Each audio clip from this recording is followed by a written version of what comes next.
Kikhubor ka Batesi TV. Lawan Rashapi ka Frank Motors, the all-new Altros. Now, with more exciting features. Ka any ride, ka app ban book taxi bat bike, ban pensuk ya ka let kawan Katkum ka jingdon kam jongpi, namar bangi nyokor ya ka por jongpi. Download ya ka app na ka Play Store. Ka IZ Group of Institution Bangalore, kadai ke college babhatam nagabanta ka jingpuli nursing but paramedical course, hospital training, hinyo scholarship but 6% ka kam, haki hospital bahedo India but shabari. Nabanta ka jingpuli ka jingsiyo ka baret but hila ban lagu ban puli da ka education loan. Hila ruban syukola ho number kandai nyo saw san riu pranot. Lani kandai pran riu license, riu kandai pra. Hatu pikwa bagi janjong pikil kuit ha benar kam daka Oswell soup hilaban yo na barok kidukan U Menteri Rangba Kejela U Konrad Kongkal Sangma haka arfu pratarik unaitung arajar arfulai ulapan syai baka jingkem ya kibatau Jingïakulmar bat kiba hertma ya ka Chief Minister's Office Tura haka arfu sautarik unaitung arajar arfulai kalong Katkum ki Sakhi Sabut baki pulit kila yo'lum. Haga Jingïakren bat kilat patai kubor U Menteri Rangba ulayatu bakat kum ke Jingïatu jonggi nongyalam jonggi kenhon baper kibala syong Jingïalang bat ha Chief Minister's Office kilakam baki brio giba pertasla bat tau Jingïakulmar syabar jongga kerdop kani ka office kim dei satia gid khot jonggi kenhon seng bahlang gibadon bentah haga ni ke Jingïakren. Ulayatu ru bahaga sengi baka Menteri ketenat ka koit ka khia ka Dr. Amperin Lengdok kalatmu ban lech Tura labtha ya ka ban wan phai no shalong hadin bala yo jingtip bagi pai ba Hatura kilatmu ban ra lamayong katang supoi Hatura. You see the incident that happened. I had gone there to meet the different NGO groups, and if you recall, the invitation was given to all the NGOs who would like to meet the Chief Minister on that particular day, and the venue was the Circuit House. And some of the NGOs actually came to the Circuit House and met me there.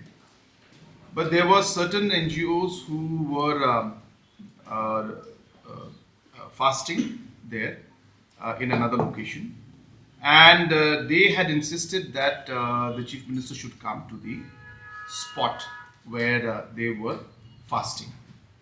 And hence I genuinely wanting to understand their concerns and genuinely wanting to meet them and having no as such any issues with going ahead with whatever would help in finding a way forward, I agreed to go there.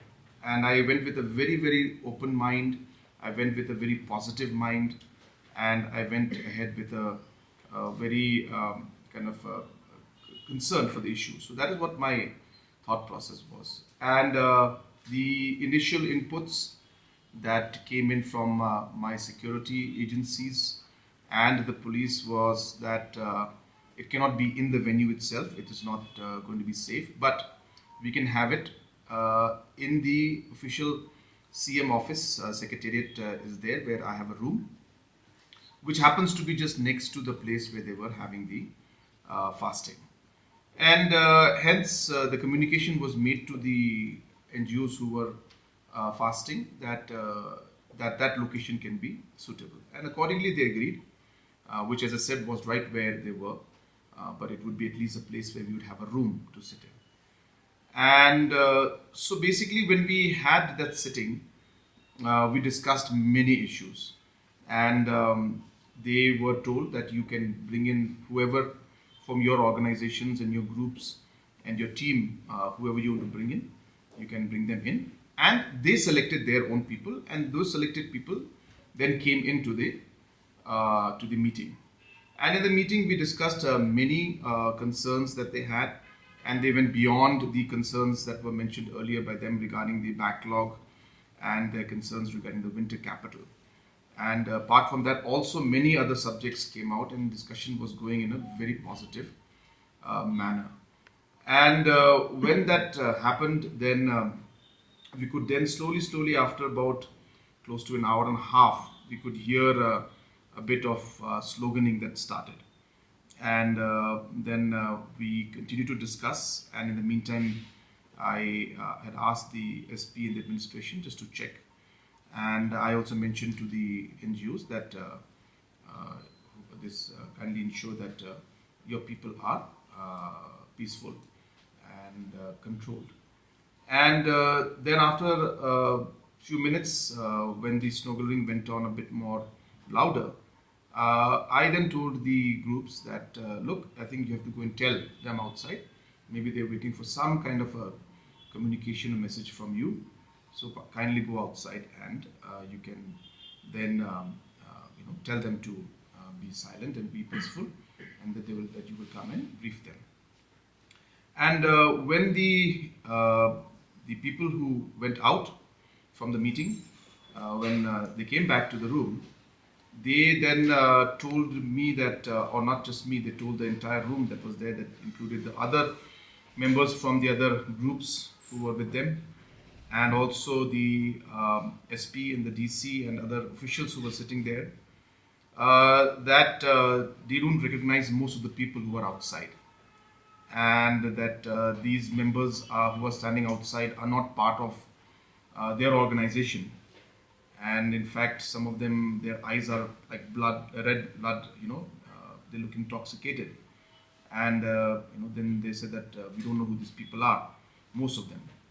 So that's when we could figure out that there is something that's more complicated than what initially was thought, and that it seemed like there were organizations or people or individuals or groups who had come in there who were not part of the actual initial movement or whatever the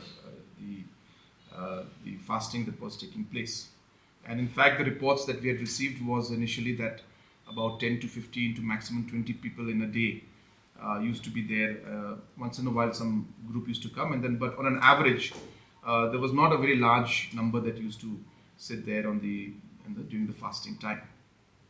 So therefore, when all of this happened, when the NGOs came in and told us that these people who are outside are not part of their group and they don't know them, that's when we could understand that, as I said, there are other elements part of this. Now, I want to be very clear in my standing here, is that we are very clear that anybody who will be arrested or anybody who will be picked up or any case that will be filed will be purely on the basis of evidence. What happened was not correct.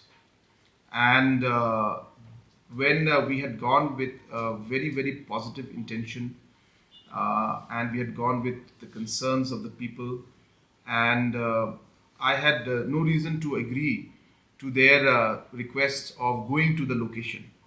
I could have easily stuck to my stand that no, they should come to Circuit House, which is what the security agencies wanted me to do.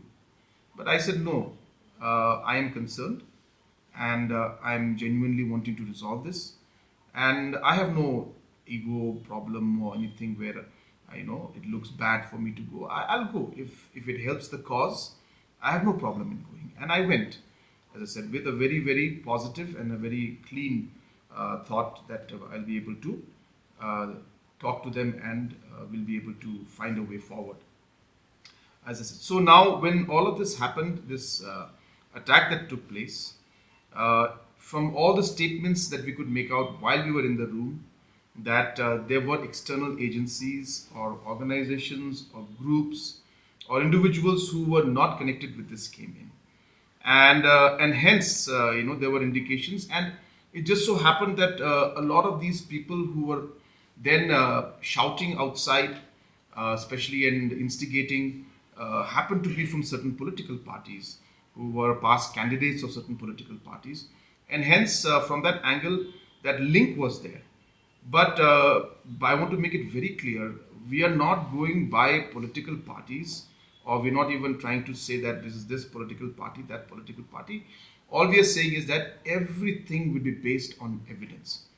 No matter what party an individual may belong to, or what organization may belong to, or whatever background the person may be from, if the person, based on proof and evidence, was involved in instigating and was involved in any way in the incident that time, will be, action will be taken against those individuals.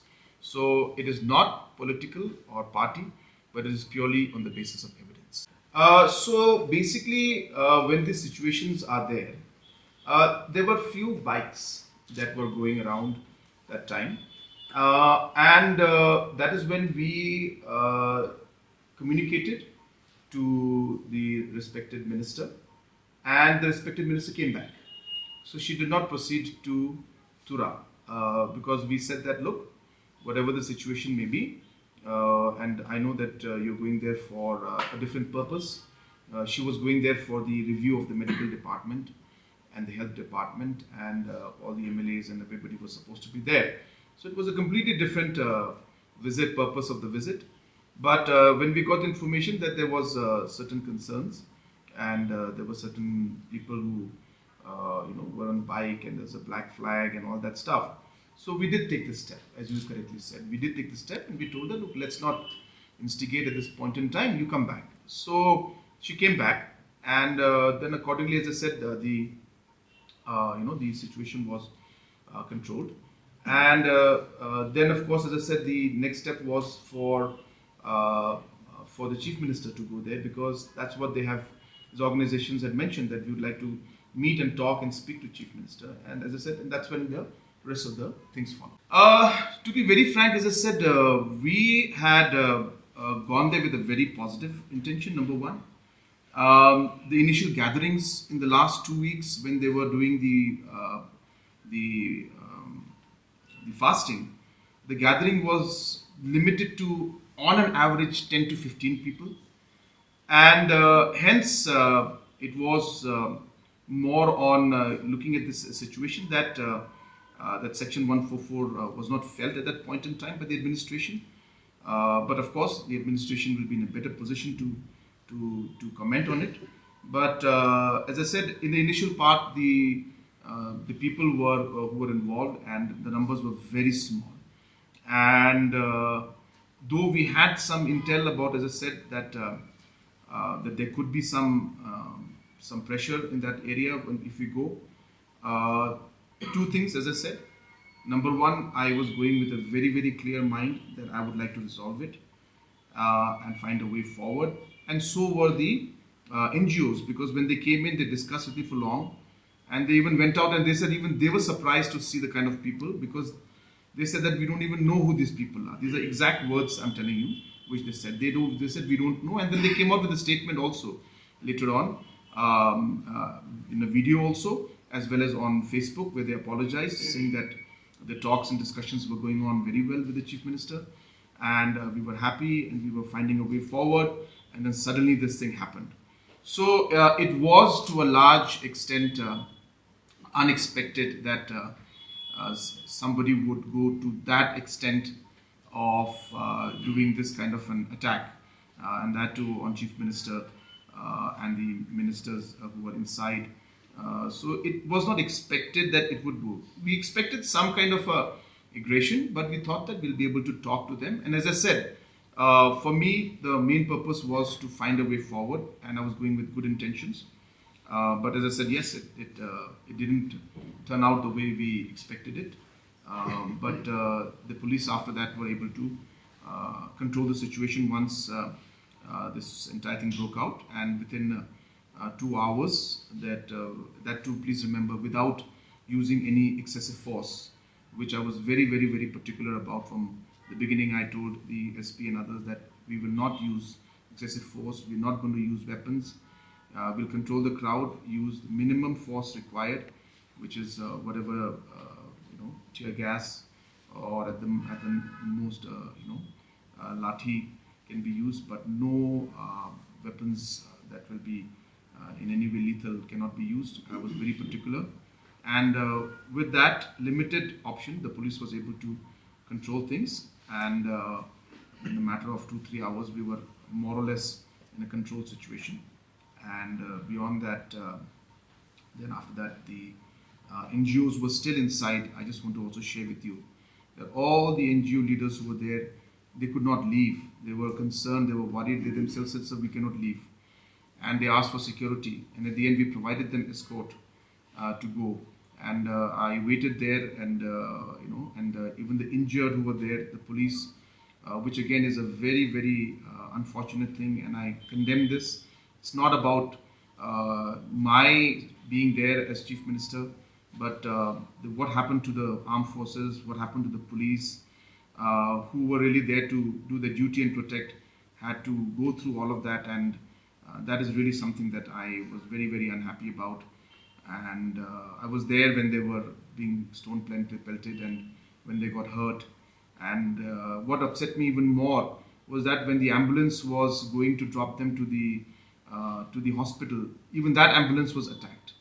And we know as individuals that even in war time, if ambulance is going, we don't never attack an ambulance. We let that ambulance go. So it was very, very sad to see the kind of thing. And that ambulance could have been anybody. It could have been an old person in the ambulance. It could have been a mother in the ambulance. It could have been a small child in the ambulance. So, it was very unfortunate that it went to that extent, and you could see the kind of, intention that they came with was very wrong. So that's what it was. That you to ask the police, but what is the reason why that was there? That I cannot reply for them. But as I said, that the arrests that are being made are purely on the basis of evidence. And the evidence is clear because the video recordings are there. And based on these video recordings and evidences, the action is being taken. So it is every action and everybody being arrested and every individual who's there, who's going to be arrested in the future, or any action going to be taken in the future, is based on pure evidence. Well, sir, DGP has mentioned that it was done, pre-planned conspiracy was done with an intention to going up to the extent of murdering you. Because this is a big statement that DGP has made. So what do you have to say about this? No, that of course only DGP can tell you, and only the inquiry that is going to come in will then finally give the clear picture of what it was. But as I said that, whatever happened, it is unprecedented in one way. And when Chief Minister is going with the intention to really solve the problem, we are going with the intention of doing good for the people, and and all the different development works that we're doing. There could be people who hate us, but obviously this kind of action cannot be justified in any way, and it is wrong for anybody to think that they can take the law in their hand in this manner and get away with it. So the police, of course, being an unprecedented situation and an incident, of course they have their own way of inquiring and look into it.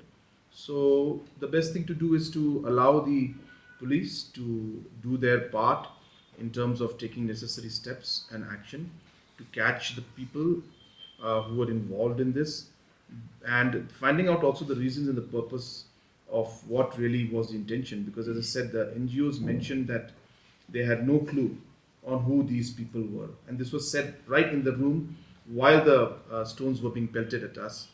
The NGOs repeated again and again, said that we have no idea, sir. We were just few people. We have come for a non-violent way of finding a solution. This is an issue that's important to us, and we don't know who these people are. And so let us allow the police to do its work. And I have repeated myself again and again. This is exactly my stand with the police, and I'm telling you the same thing, is that everything that has to be done has to be on the basis of evidence and as per the rules. So as I said, I don't have the exact number with me, but yesterday's numbers are close to 40, but I don't have the exact numbers with me. And as I said that for me, I don't look at political affiliation. I am purely going by the evidence of who was present there, The videos are circulating everywhere for everybody to see, and Facebook posts are coming out, from individual accounts, and hence, based on clear black and white evidence, only based on that arrests are being made. And as I said, I have from day one I have not mentioned anything about political parties, and I refrain from doing that because that's not the way I would like to look at this situation. As I said, this is something that concerns all of us, because this is not the way our society has been. We have always had protests, we have always had situations where people have had peaceful dharnas or fasting, but never have they gone ahead and attacked the people, let alone attacking officials, attacking the police, and attacking the chief minister. This has not happened, and this kind of culture is not there, and therefore it's a serious matter from that angle. And that's why for me, I refrain, and I've never looked at it from any political angle. I'm purely going to stick to the culprits and the individuals, as I said, who are on record. It's not even that they're just doing it randomly. Videos are there, and individual statements are there, and proof is there based on which these arrests have been made. We'll wait for the initial reports that come in, and yes, if it is necessary, because as I said, if you look at the whole situation, if the NGOs are saying these were not their people, then who are these people? So obviously there has to be some kind of a system to find out who was there, who are these people, and what was their intention. So therefore, yes, initially, prima facie, it looks like a very kind of a complicated situation, and which may require further investigation. But at this point in time, I would say that let the police do its job, and then we will see how to move forward. It's easy to put blame on anybody, and police was doing their duty. They defended whoever was inside there. They were defending the NGOs, leaders who were inside, who could not leave, who were also with me. They could not go out because they were also being attacked. So tomorrow somebody could say that the police are the agents of the NGO also. So you can come to any kind of conclusion and connect two dots. That is something that I have no comment on. As I said, I'm repeating myself. The police will go ahead with the investigation and with their actions based on evidence and nothing else. When I was entering, I could not count the people, but numbers looked anywhere between 500 to about 700 people.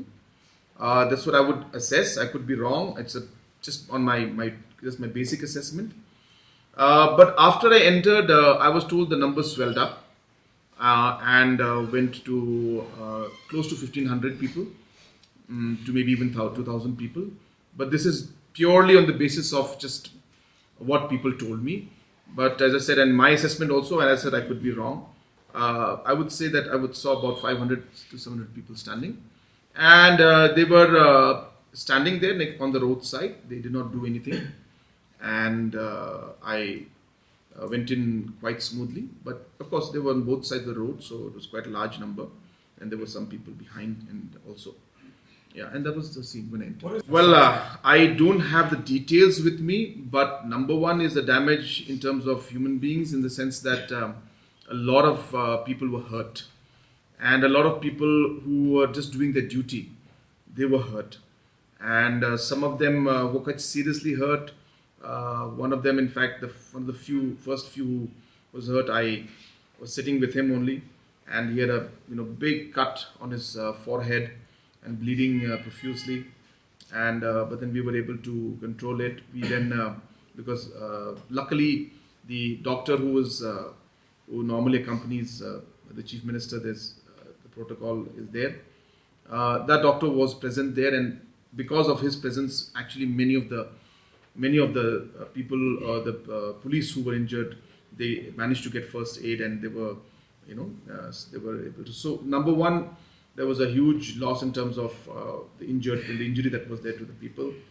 A lot of vehicles were damaged, and we saw a lot of glasses being broken, including my spare car, which is there, one of my vehicles that is there, which my staff sits in, and many other vehicles in my convoy. And the minister's vehicle was damaged. Civilians, some vehicles were damaged. Police, of course, vehicles were burnt, some of them, and so that damage was there. There was some damage to the building also. There was some damage to some chairs that were taken by some organizations from one of the Mahari associations. So I refrain from taking the name of the Mahari, but those who have a Mahari association also, who had just given it of course as a rental thing. They have nothing to do with the movement. It's purely rental. But the Mahari also had to incur a loss in terms of their damage to their chairs. So like that, there was damage, quite a bit of damage. First of all, let me be very clear. It is the police who defended me, not harmed me.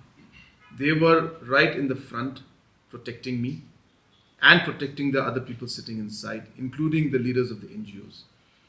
The people who tried to harm were the people who were outside. So I don't think that's a correct analysis. The harm was being caused by the people who were outside. Who they are, only time will tell. But the police were doing their duty and they did it very well.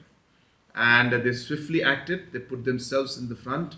They got injured and they protected and they did their duty. So I think it is completely incorrect, especially coming from a former chief minister who should understand the role and responsibility of what the police does when they always are in the front, sacrificing and even endangering their lives.